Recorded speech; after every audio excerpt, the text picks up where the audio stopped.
All right, so this is going to be our second unit on America during the 1950s. At the end of the unit on the 1950s, we're going to see we're going to have our first test here in a couple weeks, and um, we'll be, basically talking about how 1950s culture existed and changed throughout this decade, which was really an interesting cultural decade for the United States, with lots of new social changes and some challenges, as well as the emergence of new forms of music, like we saw a little bit from that video on Elvis Presley that you watched. We also see some other significant changes take place during the 1950s. Television being around, like we said, new movies, new stars. It makes the 1950s really an interesting decade. So we'll get to it. So it's the background on the 50s. I'm sorry about that noise, but I can't do anything to get rid of it. So what the 1950s represent is this time of a lot of economic growth and prosperity in the United States. There was great prosperity during the 1950s, and that's a key factor. People are happy. The war is over. The Depression is over. People are back at their people are back at their homes with their families. The soldiers that fought in the war are excited to start their lives new. Many of them, kind of like Fred in Best Years of Our Lives, got married right before they left for war, and or even like Homer, who married their high school sweethearts after they got back. Everybody's happy, and everybody wants to live in this American society that's going to be great during the 1950s. We see lots of new types of jobs come around for people. A lot of people pursuing white collar work for kind of the first time becoming much more prevalent, meaning work that isn't necessarily labor related, but more like office type employment. More people going to college because of the GI Bill, which allowed soldiers to get a college education after their time of service was done. So that was one big benefit. Other things that people did with the GI Bill was they could buy a home, use that money to buy a home and get their family started. So we see a lot of this stuff really start to emerge during the 1950s. And it results in, again, this period where there's a lot of growth and a lot of prosperity in the United States. People are excited about the future. We have a period where there's a lot of stability politically during the 1950s, and things are generally very, very good for American people during the 1950s. So all things considered, it turns out to be this period of great economic prosperity, social prosperity, and cultural growth. Now, it's not to say that there still weren't problems that existed in America during this time. Of course, we still have our share of problems, and we'll get into some of those too. The thing about the 1950s is the problems that existed, people didn't really want to recognize. So they were so largely kind of swept under the rug of this ideal society that we strove to live in during that time, that the problems that existed, which we'll get into shortly, are kind of pushed aside in favor of more positive messages. We've just been through a war. We've just been through a Great Depression. People don't want to think about bad or negative things. So, what are some of these social issues of the 1950s? Okay, like I said before, it's this time of great prosperity in the 1950s. So, in the 50s, there were certainly evident social issues, but oftentimes we kind of leave them behind or sweep them under the rug, so to speak, because people don't want to think about them. Okay, because we're prosperous economically. America's growing during the 1950s. Unemployment rates are very low. People believe in the government and believe in our education systems and a lot of other things. So people don't want to think about the negative. We'd already been through the negative. We'd been through World War II. We'd been through the Great Depression. Let's focus on the positive, right? So, and part of this was something, and we'll get into this a little bit shortly, something we called the social construct. People want to fit in during the 1950s, and that social construct kind of represents this idea of what every American should try to live in and try to be. It's something we also refer to in some cases as the nuclear family. You want to have 2 kids, dad has to work, mom's at home taking care of the family, you have a nice house in the suburbs with a white picket fence around it and a dog and all that stuff. People want to really fit in during the 1950s, and people that are afraid that if they don't fit in, they're going to be ostracized from society to a certain extent. So people really are in many senses, like I say up here, how problems are swept under the rug. It's largely because, if we recognize problems, then, people aren't going to fit into that social construct. So we want to avoid not fitting in. So what social issues are most prevalent during the 1950s? Despite all the good stuff going on, there's still some significant social issues that include communism. Communism is a dominant factor during the 1950s. Communism is the opposite of what we believe in America. We believe in democracy. Communism is the opposite of that. Therefore, communism is the enemy. And if you're different, if you don't, again, fit into that social construct, you might be labeled a communist. So people are very careful about that. Another thing that we begin to see happen during the 1950s is the beginning of the civil rights movement. So the civil rights movement, another big social issue during the 1950s that really concerns people, because people in the North start to really recognize for the first time that there's a lot of civil rights issues that exist in the American South that we thought we'd, taken care of. But it turns out they're still very much prevalent. There was really a pervading belief in the 1950s before the civil rights movement that, the issue of equality were worked out with the end of slavery. We didn't, almost 100 years before. But what we didn't realize was that, people in the South, or African Americans in the South in particular, are really dealing with a lot of serious problems. And then finally, another issue that was prevalent during the 50s was that of juvenile delinquency. Not so much that kids were bad, but again, it goes to that social construct. There's a certain way that kids are supposed to behave and act, and in the 1950s, the youth culture is born for the first time. And these young kids have freedoms that they never had before. They have cars, they have jobs and things, and they want to go out and do stuff, and things that before, kids never did really anything outside of their specific neighborhood and with their family.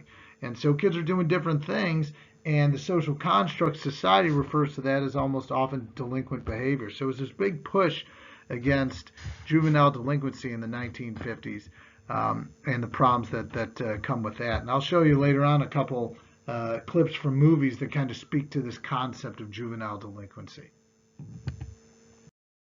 So what we'll start doing now kind of for each decade moving forward is kind of going over some of the top 10 events of each decade. So the top 10 events of the 50s, and this is a combination of, this is kind of my opinion on the top 10 events, but it's also things I did through a little bit of research and stuff like that. So these are the top 10 defining events of the 1950s. Number 10 is the opening of Disneyland in 1955. Why is this a big deal? Because it's Disney, and everybody goes to Disneyland, Disney World, that sort of thing. But opening of Disneyland in California in 1955 is a big deal because it opens up even more so this concept of these big vacation spots and theme parks where families can go and go on the rides and have fun and this sort of thing. So it's really a cultural phenomenon in the mid-1950s that they create this almost utopian type theme park for families to go to. And while historically it might not be a super significant event, it's very significant for the social and cultural aspects of America during this time. Number 9 is the murder of Emmett Till in 1955. Emmett Till was an African American boy who was in the South. He was from Chicago, and he was in the South, and he said something to a white girl, kind of hollered at her a little bit, what's up, baby, something along those lines. Some white men overheard it. This is the story. Some white men overheard it, and murdered Emmett Till for it. This is a significant event because it's really what kickstarts the civil rights movement. He was beaten badly and then drowned in a pond. So when his body was sent back to Chicago for his funeral, his mom made it an open casket funeral, and the media covered it and everything, and it was all over the news and all that, and people saw how mutilated and beaten his body was, and it really opened people's eyes to the reality that, boy, there's a lot of racial issues that still exist in this country. So the murder of Emmett Till is kind of the starting point of the civil rights movement. Number 8 is Elvis appears on the Ed Sullivan Show in 1956. This is another huge moment for television. It shows us a couple things. It gives us kind of the birth of rock and roll music in a little bit on a national stage. Rock and roll music now starts to become very popular. And it also shows us the power of television, how everybody now, as more and more people get TVs, they're going to tune into certain shows, and it shows us the influence and power that television can have. It makes Elvis a superstar and also makes the Ed Sullivan Show one of, if not the most popular show on television in the mid-1950s. Number 7 is the Korean War. This was the war after, the World War II. So America's back at war in the early 1950s, 1950 to 53. The Korean War is significant not only because it was a war, but it was kind of not really a war because we cared so much about Korea, but it was a war against the spread of communism. It was all to do with this policy that our government had called containment. And the goal of the containment policy was to stop the spread of communism, stop the further spread of communism. So our goal here is to try to contain the further spread of communism to other new different places. And eventually it's a war where we don't really win, we don't really lose. At the end, about 54,000 Americans are killed, which is far less certainly than World War II, but significant nonetheless, and is certainly going to have a cultural significance on us during the 1950s. And the Korean War is the one that's kind of in between the great successes of World War II and kind of the failures and struggles of Vietnam. So a lot of people refer to the Korean War as kind of the forgotten war. Number 6 is the integration of Little Rock High School in 1957, and it is pictured here. That is, another seminal moment in the civil rights movement. After Brown versus Board of Education, which we'll get to later, is overturned or is passed, and Plessy versus Ferguson, another Supreme Court decision, is overturned, we start to see the integration of segregated schools in the South. And Little Rock High School in Arkansas is the first school to begin to integrate students. This captures national attention in 1957 because, again, the power of television, as we see with Elvis before, the news captures a lot of it on TV, and people in the North, again, are seeing the outcome of people again in the North are kind of seeing the outcome of the racial issues that exist in the South, and ultimately it drives more people in the North to support the efforts of the civil rights movement. So that's a big moment. Number 5 is the polio vaccine in 1954, which I think, sorry, I screwed this up. That's actually a picture of people lined up to get a polio vaccine.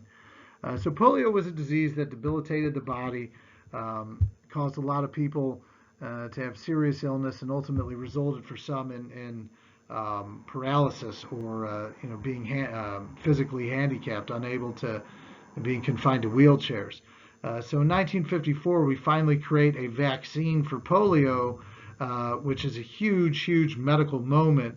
One of maybe the biggest medical moment of the 20th century, as we found a cure essentially for this disease. And of course, it ties in a little bit with things going on today as we try to find a vaccine for the coronavirus. So the polio vaccine comes in 1954. People start to get vaccinated for it quickly, and in great numbers, and essentially we eradicate that disease for the most part from existence. People still today get vaccinated for polio when they're young. Number four. Number four event of the 1950s is Rosa Parks sitting on the bus. Again, another civil rights, another big moment of the civil rights movement. Rosa Parks was a civil rights activist who was upset with a lot of young kids coming home from school and getting mistreated or not being allowed to go on buses.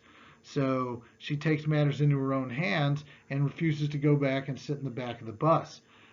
This again brings attention to civil rights issues in the South, makes Rosa Parks a significant, even more significant figure in the civil rights movement, and is again one of these early defining moments of the civil rights movement.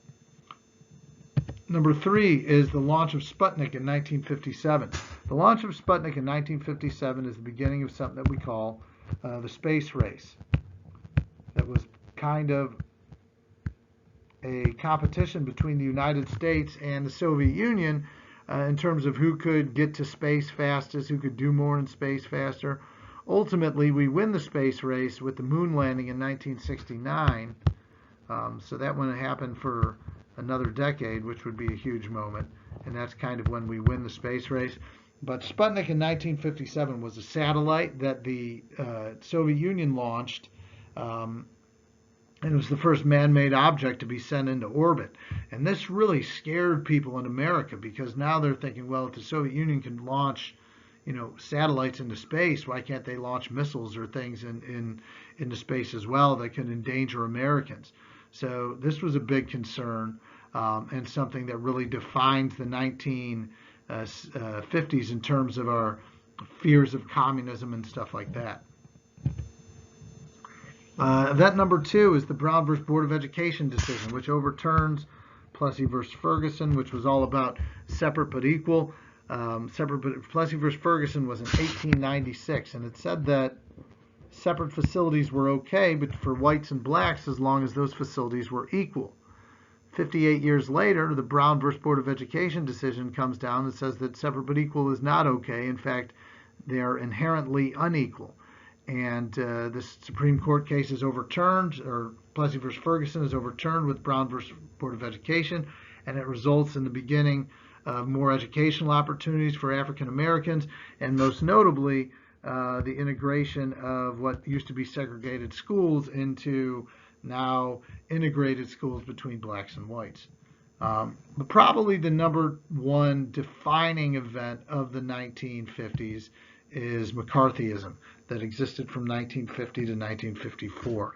Now, McCarthyism was led by this senator from Wisconsin named Joe McCarthy, who made all these accusations about all these people being communists in the government, and it sparks kind of this what we call a Red Scare, this fear of communism throughout the United States, and it leads to a lot of people getting in trouble unfairly, a lot of people being accused of being communists, and ultimately a lot of lives and careers being threatened or even ruined because of these accusations of communist activity.